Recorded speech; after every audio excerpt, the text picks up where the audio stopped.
Welcome to icon politics. నేను మీ హరిత. ఆ, అల్లు అర్జున్ అరెస్ట్ పై మనతో పాటు మాట్లాడడానికి ఆ, హైకోర్టు లాయర్ మనతో పాటు ఉన్నారు, ఆజాద్ గారు. ఆయన అడిగి మిగతా విషయాలు తెలుసుకునే ప్రయత్నం చేద్దాం. నమస్తే సార్. నమస్తే అండి. సార్, ఇప్పుడు అల్లు అర్జున్ గారిని అరెస్ట్ చేశారు. దీంట్లో ప్రత్యక్షంగా ఆయన పాత్ర ఏం లేకపోయినప్పటికీ అరెస్ట్ చేశారు. మరి ఆ బెయిల్ దొరుకుతుందా దొరకదా సార్? ఇప్పుడు శని ఆదివారాల్లో గనుక ఆయన అరెస్ట్ చేస్తే ఆ మళ్ళీ బయటకు వచ్చే అవకాశం ఉండదంటారు ఈ 2 రోజులు కదా. మరి మీరు అసలు బెయిల్ దొరికే అవకాశం ఉందంటారా దీంట్లో? బెయిల్ దొరకడం అని కాదండి, బెయిల్ వేసుకునే రైట్ ఉంటది. అయితే బెయిల్ ఖచ్చితంగా దొరుకుతుంది. కాకపోతే ఇవాళ రేపా 10 రోజులు పడతా 15 రోజులు పడతా అనేది చెప్పలేము. ఎందుకు జనరల్ గా పోలీసు వారు ఎప్పుడైనా శుక్రవారం అరెస్ట్ చేస్తారు అక్యూజ్డ్ ని. అది ఉమ్, పోలీసు వారి యొక్క ఆనవాయితీ. ఎందుకు అంటే దానికి ఒక తెలివి ఉంటది. ఆ తెలివి ఏంటంటే శుక్రవారం ఎవరైతే అక్యూజ్డ్ ని అరెస్ట్ చేస్తే శని ఆదివారాలు కోర్టుకి సెలవు కదండి. ఉమ్, అర్థమవుతుంది మీకు? శని ఆదివారాలు కోర్టు సెలవు కాబట్టి ఆటోమేటిక్ గా అతను ఖచ్చితంగా అక్యూజ్ ని జైలుకి పంపించాల్సిన అవకాశం ఉంటది కాబట్టి ఆ విధంగా జరుగుతుంది. ఇప్పుడు టైం ఎంత? 3 అయింది. ఇప్పుడు సుమారు 3:30 అవుతుంది. ఇంకా గాంధీ హాస్పిటల్లో ఉన్నారు ఆయన. ఉమ్. వెళ్ళేసరికి 4 అవుతుంది. ఎలాగో 5ంటికి రిమాండ్ రిపోర్ట్ అయిపోతే జైలుకి వెళ్ళిపోతాడు ఆయన. సో అది ప్రొసీజర్. కాబట్టి ఆయనని కాదు, ఇక్కడ అల్లు అర్జున్ గారు హీరోనా లేకపోతే ఇంకొక ఆయన అనేది పక్కన పెడితే చట్టం ముందు అందరూ సమానులే. కాబట్టి ఆయన చట్టానికి ఏం అతిథుడేం కాదు. ఓకేనండి. సిటిజన్ ఆఫ్ ఇండియా, భారతీయ పౌరులు మనం. సో భారతీయ ఇండియన్ కాన్స్టిట్యూషన్ ప్రకారం భారత రాజ్యాంగం ముందు అందరూ సమానులే. ఒక హీరోగా నేను రెస్పెక్ట్ ఇస్తాను, గౌరవిస్తాను. ఎవరైనా గౌరవిస్తాం, అది వేరే విషయం. కానీ చట్టం ఏం చెప్తుందో అది నేను చెప్తున్నాను, నా వ్యక్తిగత అభిప్రాయం కాదు. నేను ఒక న్యాయవాదిగా మీరు ప్రశ్న అడిగారు, నేను సమాధానం చెప్తాను. ఇవన్నీ కూడా ఈ 105 సెక్షన్ బిఎన్ఎస్ 118 సబ్ సెక్షన్ 1 ఇవన్నీ కూడా ఏంటంటే అబౌవ్ 10 years నేరాలు. కాబట్టి అందుకని ఆయన అరెస్ట్ చేయడం జరిగింది. కాబట్టి అరెస్ట్ చేసినంత మాత్రాన ఆయన నేరం చేసినట్టు కాదు. దాని నుంచి పెద్ద ఒరి కావాల్సిన అవసరం లేదు.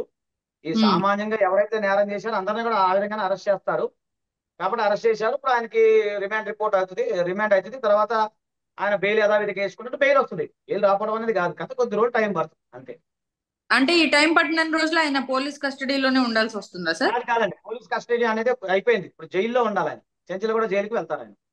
చెంచులు కూడా జైలుకి డైరెక్ట్ తీసుకెళ్లిపోతారు. అంటే అవునండి, అవునండి. ఇప్పుడు ఆయన క్వాష్ పిటిషన్ వేసుకునే అవకాశం ఉండదంటారా? ఇప్పుడు ప్యాచ్ చేయడానికి లేదు. ఇప్పుడు ఏదో హైకోర్టులో ఏదో గత పిటిషన్ మీద ఏదో నడుస్తుందని తెలుస్తుంది మనకి.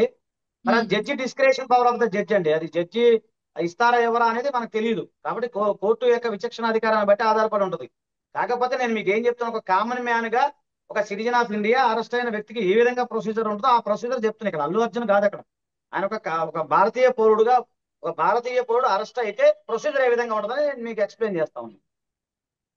Okay sir. ఇప్పుడు మరి ఈయన గనక ఈ కేసులో అరెస్ట్ అయితే ఆయనకి ఎన్నేళ్ళు జైలు శిక్ష పడే అవకాశం ఉంటుంది? అంటే అరెస్ట్ అయితే కాదండి, నేరము రుజువైతే అది ఇప్పుడు చాలా నేరం. టైం పడుతుంది. ఓకే.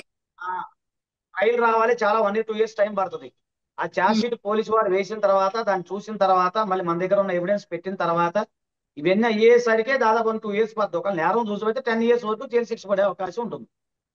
ఇప్పుడు ఈ సంధ్య థియేటర్ ఘటనలో ఆయన ప్రత్యక్షంగా ఆయన వాంటెడ్లీ ఏం చేయలేదు కాబట్టి ఆ కోర్టు దీన్ని ఏ రకంగా పరిగణలోకి తీసుకుంటుంది సార్?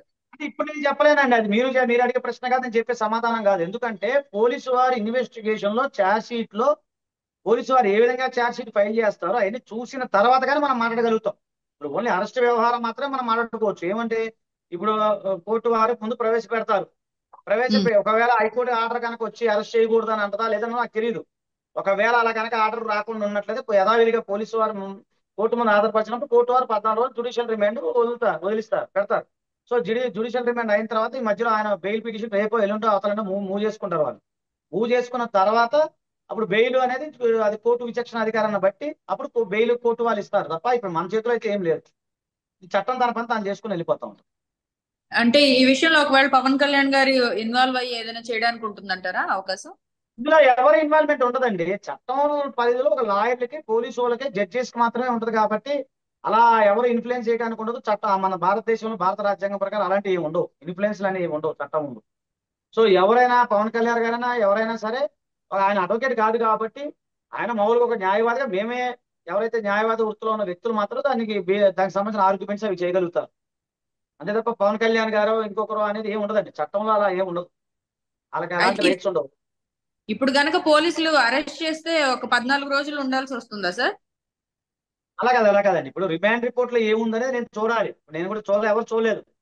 ఇప్పుడు కోర్టు వారు ప్రవేశపెట్టిన తర్వాత జడ్జి గారు ఆ ఒక కామన్ ఎవరైతే అరెస్ట్ అయిన వ్యక్తులు ఎవరైతే ఉంటారో, ఇక్కడ అల్లు అర్జున్ గారు కాదు, ఒక కామన్ మ్యాన్ ఎవరైనా లెక్కేసుకుందాం, ఉమ్, అరెస్ట్ అయినప్పుడు జరిగే ప్రొసీజర్ ఏ విధంగా ఉంటుందంటే 14 years మామూలుగా ఇస్తారు, జుడిషియల్ రిమాండ్ ఇస్తారు.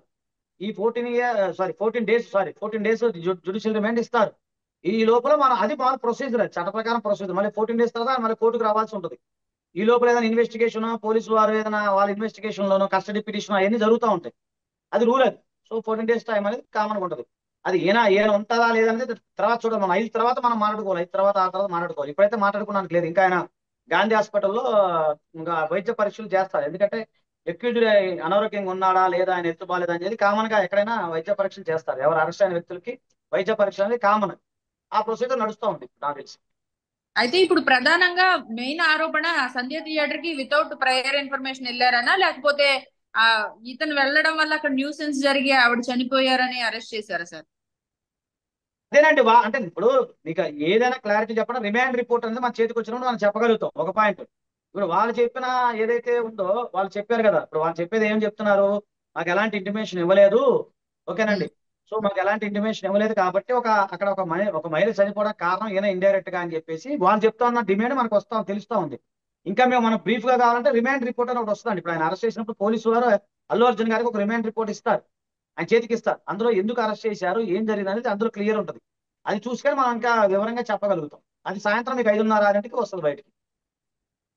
ఓకే సార్, ఈ అంశం మీద మాకున్న డౌట్స్ క్లియర్ చేసినందుకు థ్యాంక్ యూ సో మచ్. తిరిగి మరొక అంశంతో మళ్ళీ కలుద్దాం సార్.